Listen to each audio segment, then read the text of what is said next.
connected to our friends in this, and you don't need to look that far to see.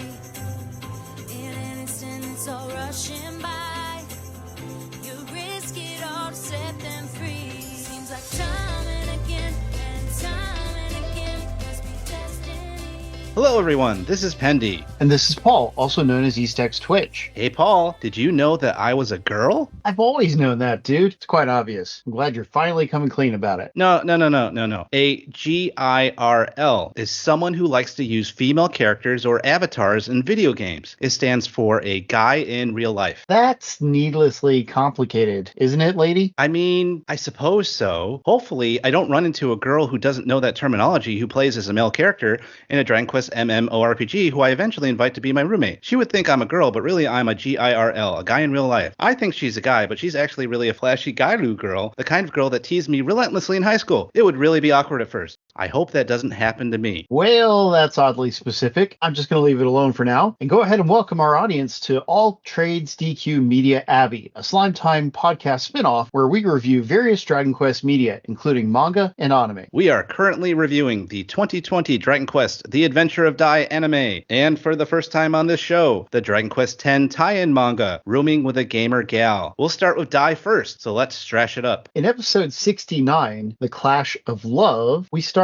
with Maam getting blasted by Albinus, the Queen chess piece's Needle 1000 attack. Albinus then reveals that she plans to eliminate Avon's pupils as an offering to Dark King Vern. She wants him to heal Hadlar, whose body is rapidly decaying, and prevent him from dying. As the fight continues, Albinus sheds her cloak, revealing her slightly different true form. She explains that her Needle 1000 is a Kha'Zix spell that splits up into many small attacks. Before Albinus can do much damage, though, Maam transforms her Dark Armor Fist, the legendary weapon that she recently got from Lon Baruch. The Dark Armor Fist becomes magic blocking defensive armor and power brass knuckles. Despite her increased power and defense, the Queen is still too fast for Maam. Maam decides she needs to use her ultimate technique, the Tiger Shatter Fist, but she can't find an opening to use it. So Maam gambles by pretending to be down for the count on her back. As the Queen dashes in for a final attack, Maam shatters part of her armor, striking Albinus all over. This is Maam using Albinus' speed against her since she charged full speed into the shrapnel. The wounds slow down Albinus just enough so that Maam can connect with the Tiger Shatter Fist, blowing a hole in the Queen's core. Maam reflects that if the Queen had been able to admit to herself that she loved Hadlar, maybe she would have won the day. Next, we see him easily overtaken by Hyunkel and blown over the castle wall into the depths below. Maam catches up with Hyunkel, who is on his way to assist Dai. Hyunkel sees that Maam cares for Pop and is worried about him, so he encourages her to go check on him. The two part ways as the episode ends. This was a nice episode. Just kidding. This was a great episode. It was very entertaining to see Maam use her dark armor transformed and bring out a new attack. I also really like that it wasn't just her overpowering her opponent. She had to strategize to win the fight. The Queen had the advantage the entire time until Maam used her speed against her.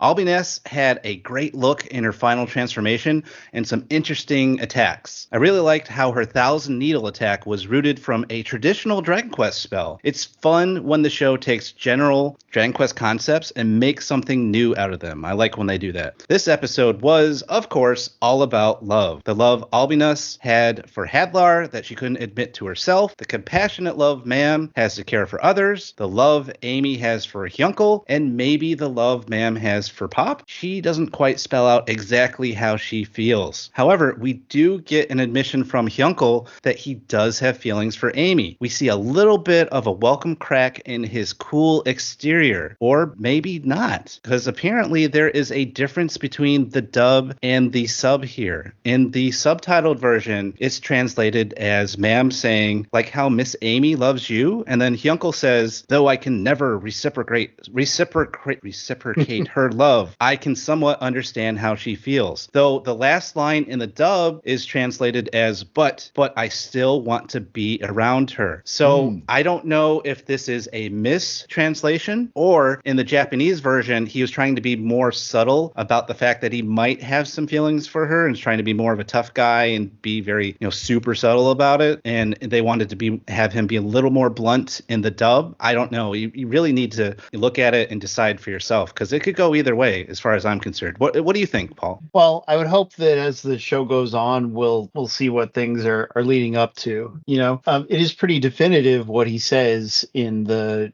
Japanese version. I could never reciprocate her feelings, if he's telling the truth. But he says he could just be blustering. Reciprocate. Oh my God, I can't say that word.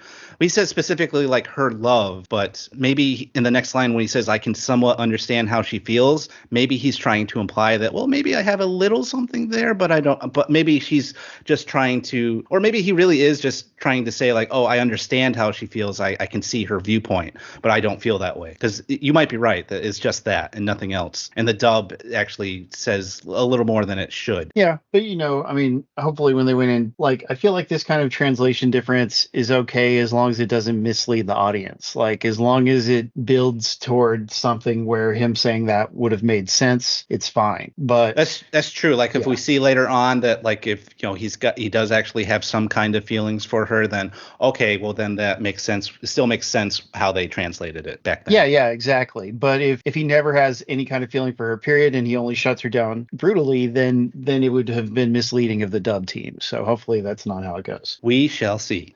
About the episode, I didn't enjoy this one quite as much as you, mainly because I find Albinus really annoying. She's some kind of Japanese archetype, and she's supposed to be tragic and cool, but I found her to be more of a jerk than anything. Yes, it's touching that she loves Hadlar, but that's the only remotely empathetic element of her personality. Albinus fights dirty. She can't be reasoned with. More like Albi nasty, if you ask me. I didn't even find her true form very cool or worthy of being discussed out loud in the story, as it was. Meh. Moving on to the Maam and Hyunkel discussion. Hyunkel is quite noble to suggest that Maam go off and confirm her feelings for Pop. He's putting her needs above his own, which is good. Hyunkel seems to have a thing for Maam. Not that he has expressed it very much throughout the series. She did believe in him and convince him to give goodness a chance, so that must have made it a strong impression on him at the very least. Oh yeah, so I agree with you. He definitely has very strong feelings towards Maam as far as he's concerned with how he evolved into the man that he is today. Because if it wasn't for Maam's compassion towards him, he probably would have stayed with the Dark Army or would have been killed or let himself be killed by Dai. The fact that he is how he is today is definitely in large part to Maam's compassionate love towards how she cares for other people. Yeah, darn it. So next is episode 70, Victory or Annihilation. We switch it up in this episode with Pop taking on Sigma the Knight. Pop keeps hurling spells at Sigma, who keeps deflecting them back with his Mirror of Shahal that has bounce infused into it. Sigma figures out that Pop is testing out his defenses with smaller spells to look for an opening. With his initial plan thwarted, Pop times 2 boom spells to hit each other, which makes a big dust cloud and creates an opening to smash Sigma with his extending staff. After using his staff to pry off the spell shield, Pop traps Sigma to a wall and tries to finish him off with the Madroa spell. Sigma surprises Pop by detaching his arm and escaping. Apparently he can detach body parts. From his now handless arm, Sigma unleashes his Lightning Buster attack into poor Pop, because not only can he detach body parts, but he has the surprise Lightning Buster cannon in one of his arms. Sigma is shocked that Pop can keep withstanding his attacks, but then he sees that Pop is using full heal spells on himself. As he's done before, Pop is able to use the spell for the first time under pressure of being in a battle. Pop then appears to fire a Madroa spell at the mirror, hoping to bounce it back at Sigma. The knight gets Pop in a hold, so he gets hit by the spell instead. Pop appears to be defeated, but it was actually a ruse. He made a Sizz spell look like a Madroa spell. By faking his defeat, Pop tricks Sigma into letting his guard down. Pop then fires off a real Madroa spell at close range, defeating his opponent. After the fight, Pop once again confesses his love to Maam and explains why he was unable to confess to the others about his problem with getting his insignia to glow. Maam is unsure of her feelings and asks Pop to give her a chance once the battle with Dark King Vern, hey Vern, is over. Pop and Maam meet up with Hyunkel, Leona, and Gome-chan to find Hadlar and Dai in the middle of a fierce fight. That's right. The Sigma fight here is a lot more fun than the Albinus fight because Sigma is an honorable opponent. He's cool. Actually cool. Pop and Sigma have a great respect for each other other that continues even once Sigma has become mortally wounded. Their battle is very much a noble samurai-style battle in how they treat and speak to each other. Now that he's gone, let's pour one out for our boy Siggy. As for the Pop and Mom discussion that comes afterwards, I like that they're finally talking about their feelings instead of keeping everything bottled up for the future. After Pop re-declares his love here, though, Mom asks him to let her give him a response. He then just keeps on talking, so the poor lady can't get a word in edgewise. Pop is a fairly self-centered dude, at least right here. Anyway, I'm glad the Mom doesn't shoot him down outright. Asking him to wait and let her see how things go after the fight is a totally fair response. I agree. Very reasonable. I really like seeing how this fight is even more of a battle of wits than the last fight. Pop shows his true ability, skill, and battle intelligence as a grand sorcerer, a title he gets from his master, who did not like the title of sage. Pop leaning in for a kiss for a fake out with Maam is not only funny, but shows that maybe she does have feelings for Pop. With the way Maam reacted, the big dummy probably could have actually gotten in a real kiss, but as he even admits, he was still not brave enough there to actually do it. By the way, I approve of the Grand Sorcerer title. It makes Pop sound like a badass, even if he really is just a sage. Now then, episode 71, Battle of True Dragons. In this episode, we see Dai and Hadlar in a battle so fierce that nothing can get through the concentrated aura their battle is producing around them. As Dark King Vern watches the battle, it reminds him of a famous battle of dragons from the underworld. Velzar, the Abyss Dragon, and Voricus, the Lightning Dragon, also created a combined battle aura so mighty that it obliterated anything in its path. Velzar won, claiming the title of the Dragon King of the Abyss, and the battle itself became known as the Battle of True Dragons. That's the name of the episode. Back in the present, as the fight wears on, Dai realizes that he has to go all out in order to win, so he uses his new attack. He combines an Avon Strash arrow with an Avon Strash break to make an Avon Strash cross. Hadlar falls to the attack, but then he somehow recovers and throws Dai against a row of stairs, injuring him. Pop tries to intervene, but Dai refuses. Hadlar's sword has been broken, but Hadlar creates a life blade from his life force to take on Dai. It's pretty look. To counter him, Dai infuses Zapple into his own sword. We end the episode with two warriors standing off once again. While the fighting is mostly not super dynamic in this episode, the story of the two dragons is pretty interesting, and so is Hadlar's self-reflection.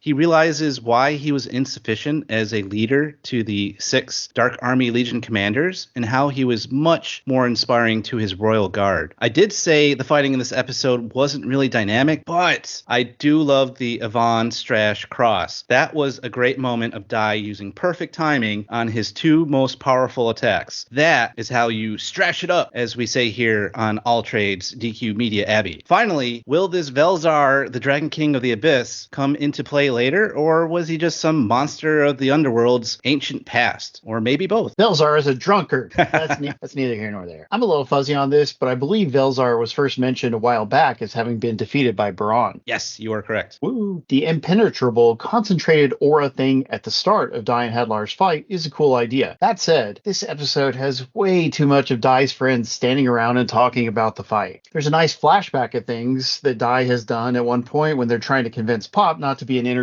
loser, because he totally wants to be an interfering loser. It's pretty unnecessary, but I did like the glimpse of the early days on Dermline Island. At this point in the series, we're stuck in a long sequence of boss fights, which makes me pine for the smaller adventures like the ones that the series opened with. Anyway, characters standing around commentating on a long fight is totes filler material, and I could do without it. Well, the fight sort of wraps up, but then Hadlar gets right back up. That's a pretty video gamey thing for a boss to do, I suppose. I do like how Hadlar thinks of his fallen royal guard as he prepares to fight Dai one last time for the last time. One last time. One last time for the last time. I'll get you next time for the last time. Okay, so next we are going to go over and start our review of Rooming with a Gamer Gal. Before we dive into our review of this manga, a little introduction. Wait, what about episode 72? We told everyone in the last podcast episode that we'd be covering 4 Dai episodes this time. True, but that was before we discovered Gamer Gal and decided to put that into the podcast as well. Ain't nobody got time for 4 episodes anymore, Paul. If you say so. I just hope we don't upset any loyal listeners who came here expecting 4 episodes. I think we're good, okay? But, feel free to send any complaints to slimetimepodcast@gmail.com. Okay. Hold on. I'm typing my email. Just kidding. Rooming with the Gamer Gal is a long-running manga that Square Enix has been publishing since 2014. That's 10 years, baby. It's written by manga veteran Renjuro Kindaichi. Not to be confused with Hanging Out with a Gamer Girl, which, yes, I discovered was an entirely different manga when researching this one. Rooming with a Gamer Gal is about two roommates who bond over playing Dragon Quest X together. Square Enix runs an English-language manga app called Manga Up that has been releasing chapters of this manga since December 25th of last year. Merry Christmas to all! While Square Enix was very publicly closing down the global version of Dragon Quest Tact during the Christmas season, they started shadow dropping this Dragon Quest X related manga. Gotta take the good with the bad with those guys.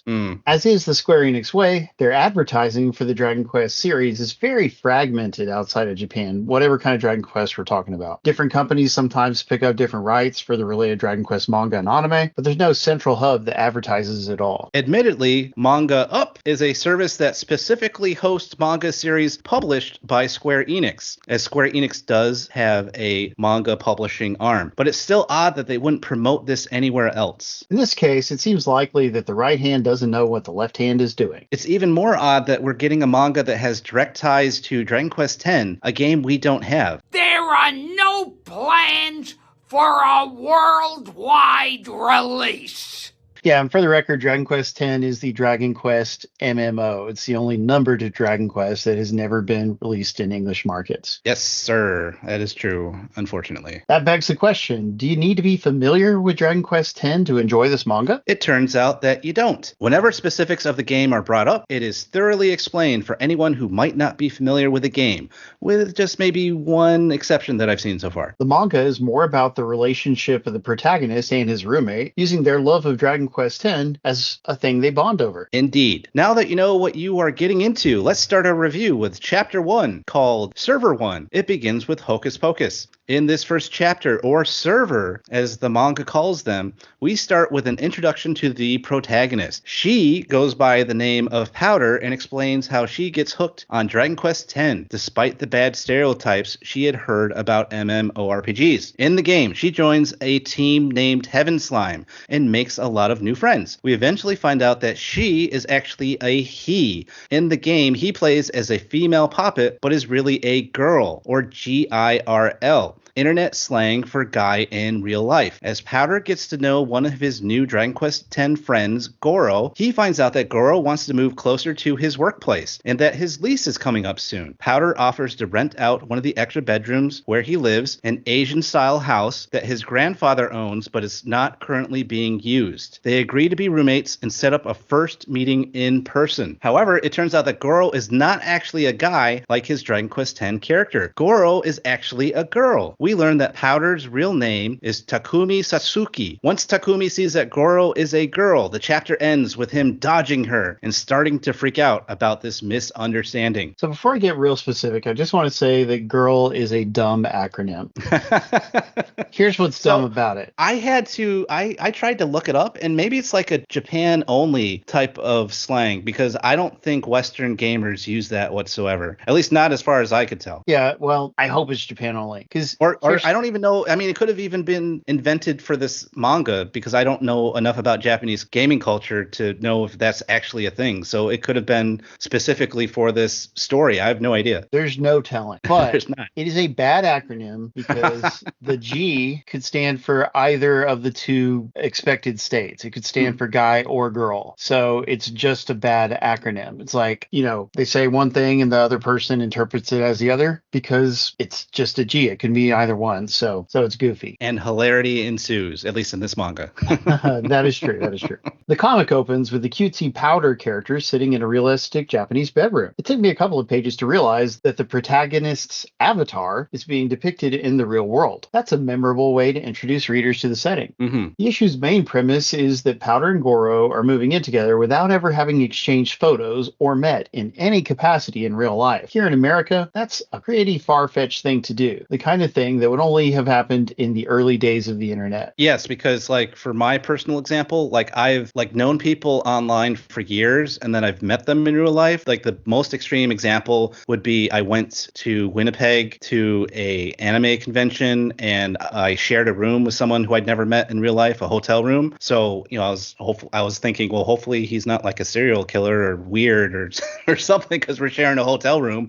But to actually like lease an apartment together or to like lease out a room without meeting that person, I mean, I guess that could happen. I mean, people do rent out rooms without necessarily meeting them in person first, I guess, maybe. I don't know. I don't have enough experience with being a person that is living in an abandoned or an extra Asian style house with multiple rooms and being like, hey, you can come live here in this extra room I got. You know what I mean? I don't know.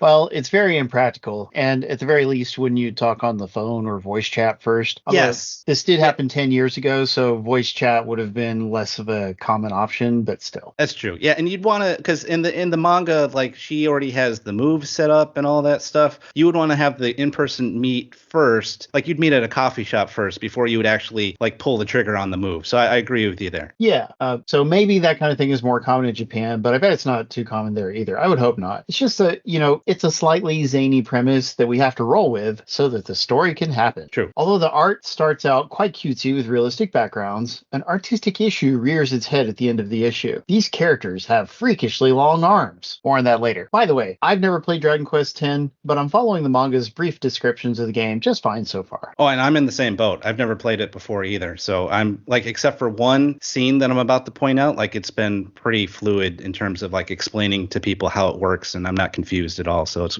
been nice in that way. Right on. I thought the introduction chapter was really cute. I like how they keep the mystery of both characters up by showing them as their Dragon Quest X characters in real life until they see each other in person for the first time. It was fun to see Takumi's Poppet character Powder just kind of casually bebopping around the world. I thought that was fun. I saw in the comments for the app for the manga that someone pointed out that the spell Zin, Z-I-N, was a translation error as it should have been Zing, Z-I-N-G. However, they were wrong. Zin is a real spell that was introduced in Dragon Quest X. It's a less reliable version of Zing. You thought a 50% chance of revival was bad? Dragon Quest X said, hold my beer and watch this. Of course, most Western fans probably aren't going to know about Zin. It has mostly appeared in games we don't have, such as Dragon Quest X, Dragon Quest Walk, and Dragon Quest Champions. However, it did appear in the global version of Dragon Quest of the Stars as an ability from the Rune Staff, a Dragon Quest X version of that weapon, because that particular staff shows up in earlier games as well.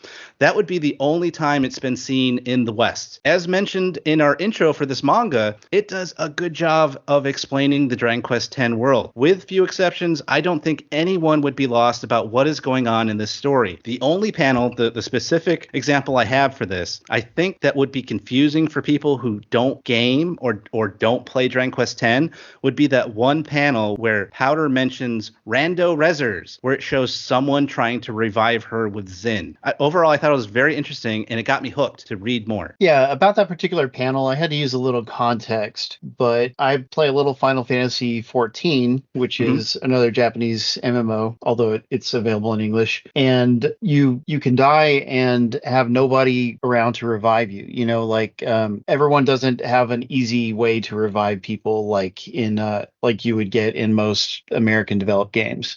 So it just seemed to me that like, oh, Rando Rezzer is somebody who does happen to have that ability, and they go around reviving people, even though you wouldn't expect them to do that. I think that's what's going on there. Oh, no. So when they say Rando Rezzer, they mean the spells in Dragon Quest that don't guarantee that you get revived. So like the Zin and the Zing, where it's not 100% that you're going to get revived. So Rando as in random, Rezzers as in like revival. So that's what that means. Well, yeah, that's how they. I mean, that's how you revive.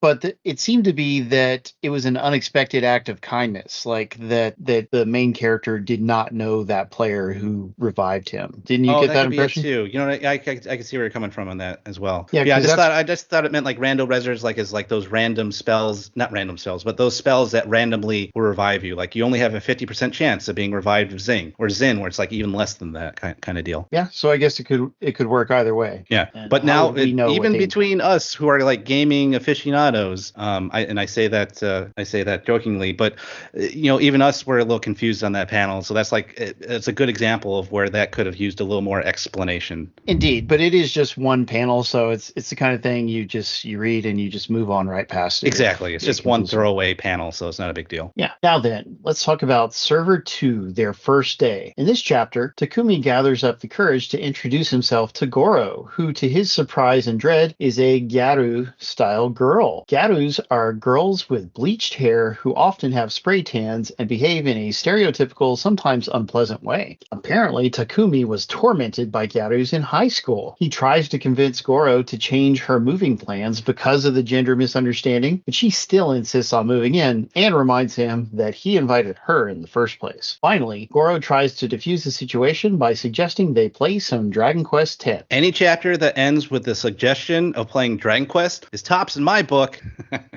Poor Takumi can't convince Goro to leave. At first, I was going to be annoyed if they were going to play the awkward guy trope of not being able to handle living in the same place as a girl. Oh no, a girl, I can't handle it. But as it turns out, he's more concerned because she is a Garu-style girl, a type of girl that endlessly tormented him for being nerdy in high school. And that also changed my perception of what a Garu girl is in Japan. So I looked up that Garu is actually a transliteration of the English slang word gal, which also explains the manga's title. I was only familiar with like the extreme version of the Garu style that included Japanese women with a very dark tan, very long and decorative nails, and very, very heavy makeup. But according to the manga, it's women who are into any combination of flashy makeup, hair, and clothing styles. I also observed that this manga started out in 2014, so it makes sense they are actually using a Wii U to play Dragon Quest X. It will be interesting to see what system they switch to later on. Get it? Switch to?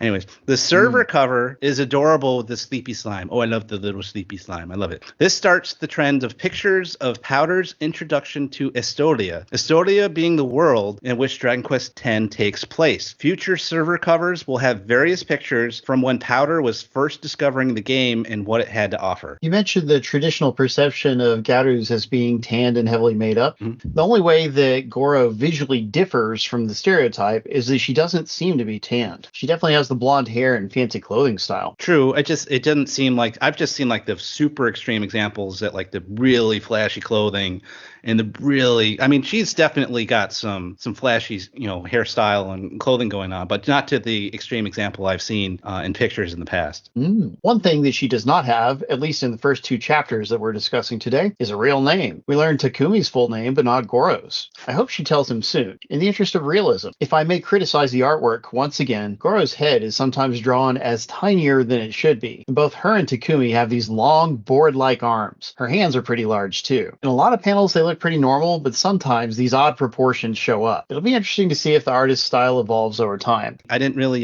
notice that myself, but now I'll probably look at the future chapters and it will just stick out to me. But I do agree with you that it was odd that she never introduces herself with her actual name, at least maybe her first name or family name or something. I mean, that's like basic. That's like basic. Hey, my name is so and so. I'm your roommate now. There's like who knows who she is. It's funny that she doesn't like say any kind of name at all. Yeah, and it's part of the wacky premise concept. Like we're gonna have to roll with some of that, but still, I don't want them to stretch believability too far, so they should take care of that quickly, I hope. Right. Yes. Hopefully. Story-wise, things are fun so far. We should have a slow burn romance with lots of fun gaming culture to look forward to in future issues. As an aside, Manga Up uses a point-based system, so you can actually read a lot of manga for free. If you are impatient, you can pay with money for extra points. It's a very interesting system. They actually also have a subscription option as well, unlimited reading for $4.99 a month. So happy reading, everyone. That's not a bad price. That's all for this episode of Alltrades DQ Media Abbey. If you want to prepare for our next episode, be sure to watch episodes 72 to 74 of Dragon Quest: The Adventure of Dai and read chapters 3 and 4 of Rooming with a Gamer Gal. You can watch the Dai episodes subtitled on Crunchyroll or dubbed on Hulu. And Rooming with a Gamer Gal is available through the Manga Up app. We're a nonprofit podcast. We won't confuse the gender of your hard-earned gold when we can offer you quality content for free. But if you do have some extra gold that's just completely burning a hole in your wallet, pouch, bottomless bag, treasure chest, or grandfather's gigantic Asian-style spare house, and you would like to donate anything to a website that's been supporting Dragon Quest fans for over 25 years, stop by the Dragon's Den by clicking the link in the show notes. There are several ways to support the Den, including the affiliate links that don't cost you anything extra when making other Dragon Quest purchases. We even have a Slime Time t-shirt that was designed by our resident artist, Dwayne. See the link for it in the show notes. As part of the Slime Time Extended Universe, or STU,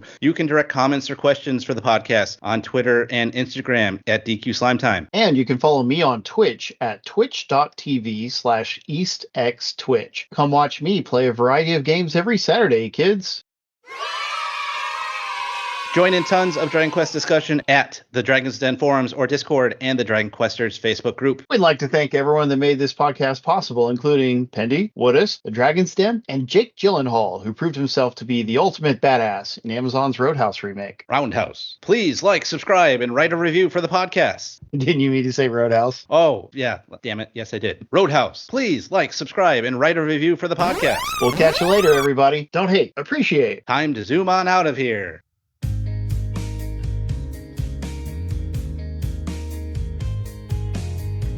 I'm no good at keeping it all in perspective. Took all this time to get right. Took all this time to arrive. And back then, I used to loan like a weapon. When I should have known all along, the answer was there all along. If all is right, I can't be right. I know what side I'm on. I'm here for you, so don't confuse just where we all belong. Calling out your name to say I'm with you always. It's nothing harder to do, but you make saying it true. It's true. Even when we're close, I know it's easy to forget. This is slime time! General Flazzard here! Beware my five-finger flares!